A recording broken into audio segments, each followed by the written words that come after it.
الله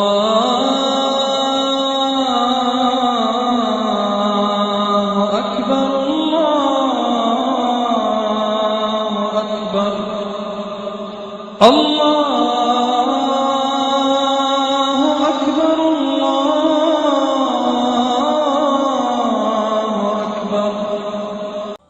আপনার এই প্রশ্নটার উত্তরে বিশেষজ্ঞগণের কোনো মতভেদ নেই যে জাকাত প্রতি বছর দিতে হবে নাকি জীবনে একবার দিলেই সেটা চলবে।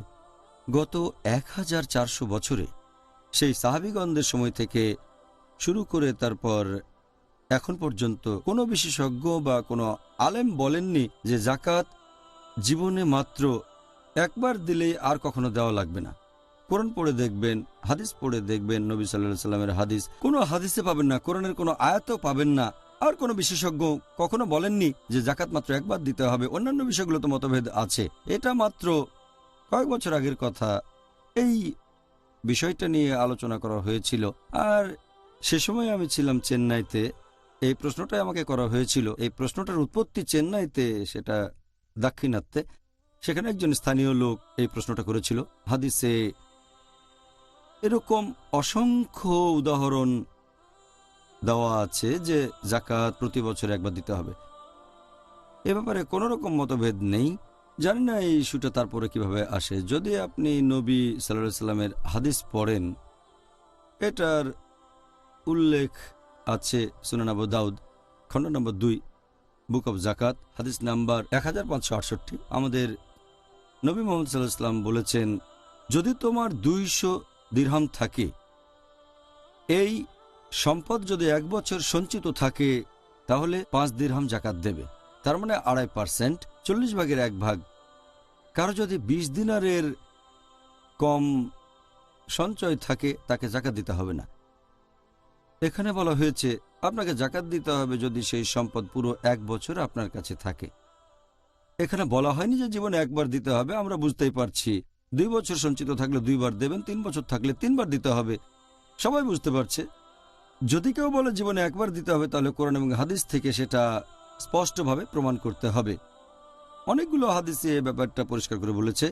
এই হাদিসটা আছে সুনান আবু দাউদে খণ্ড নম্বর 2 বুক অব জাকাত হাদিস নম্বর 1577। আমাদের নবী মুহাম্মদ সাল্লাল্লাহু আলাইহি ওয়াসাল্লাম বলেছেন যে যদি কেউ 3টা জিনিস মেনে চলে, তাহলে ধর্ম পালন হবে, শুধু আল্লাহর ইবাদত করবে। সে বলবে আল্লাহ সুবহানাহু ওয়া তাআলা ব্যতীত অন্য কোনো উপাস্য নেই, আর সে প্রতি বছর তার সঞ্চিত সম্পদের জাকাত দান করবে। তাহলে এখানে পরিষ্কারভাবে বলা হয়েছে প্রতি বছর একবার। তার মানে জাকাত প্রতি বছর দিতে হবে। তাই এ ব্যাপারে কোনো সন্দেহ থাকতে পারে না। এগুলো সব সহিহ হাদিস।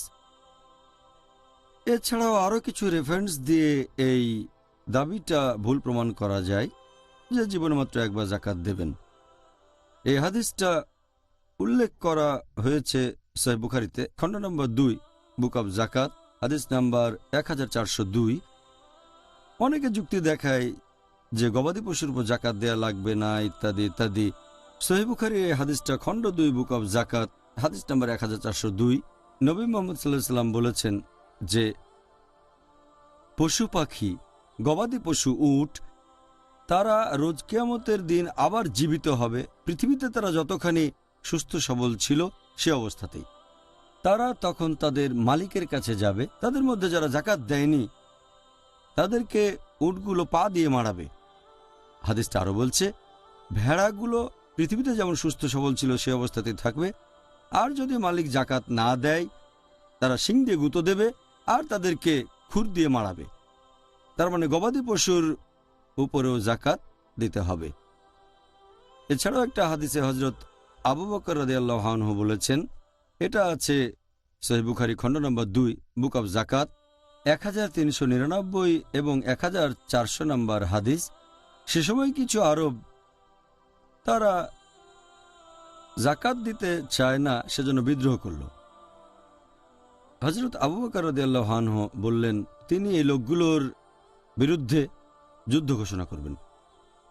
হযরত ওমর রাদিয়াল্লাহু আনহু বললেন যে আল্লাহর রাসূল বলেছেন, যারা আল্লাহ সুবহানাহু ওয়া তাআলার ইবাদত করে, অন্য কারো ইবাদত করে না, আর যারা বলে লা ইলাহা ইল্লাল্লাহ মুহাম্মাদুর রাসূলুল্লাহ, তাদের বিরুদ্ধে যুদ্ধ ঘোষণা করবে না। হযরত আবু বকর রাদিয়াল্লাহু আনহু বললেন, যদি কেউ আইন ভাঙে তার বিরুদ্ধে যুদ্ধ ঘোষণা করব।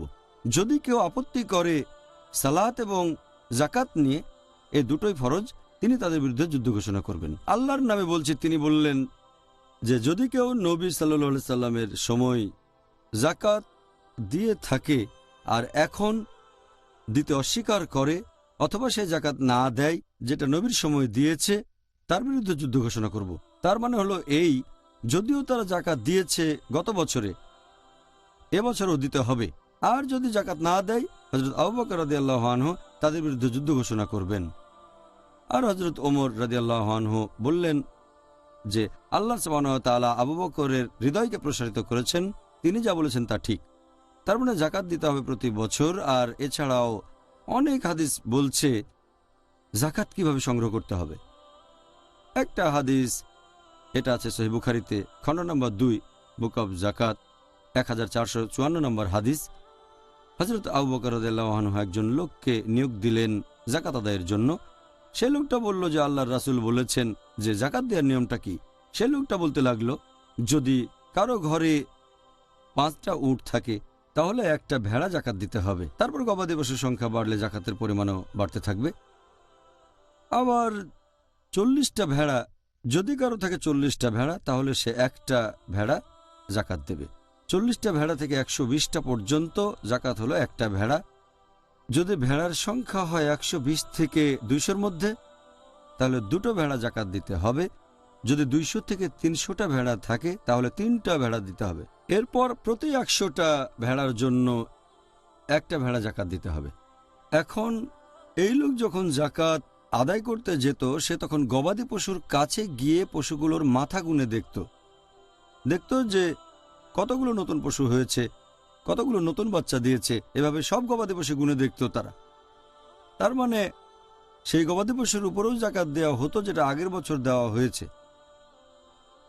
এভাবে বলা হয়নি যে গত বছর ওটার উপর জাকাত দিয়েছ, এবার ওটা গুনবো না, শুধু যেগুলো নতুন সেগুলো গুনে দেখব, আর নতুন যেসব বাচ্চা হয়েছে সেগুলো। অথবা তারা 1 বছর বয়সের ভেড়া ছাগল বের করে গুনে দেখত না, সব গবাদি পশু গুনত। এতে প্রমাণিত হয় যে জাকাত প্রতি বছরই দিতে হবে। আর জাকাত দেবেন সেই সম্পদের উপর যেটা পুরো 1 বছর আপনার কাছে সঞ্চিত হিসেবে ছিল। সঞ্চয় নিসাব লেভেলের উপরে হলে জাকাত দেবেন প্রতি বছর। আর এই আইডিয়াটা যে জাকাত জীবনে মাত্র একবার দেবেন, এটা নতুন আইডিয়া, আগে কেউই কখনো শোনেনি। প্রশ্নটা কিছুদিন আগে মানুষের মাথায় এসেছে, গত 1400 বছর ছিল না। এই ব্যাপারটা নিয়ে কোনো রকম মতভেদ নেই। বিশেষজ্ঞগণ আর ফুকাহাগণ সবাই একটা ব্যাপারে একমত যে প্রতি বছর জাকাত দিতে হবে। তাহলে তো পরিষ্কার। আলহামদুলিল্লাহ। আল্লাহু আল্লাহু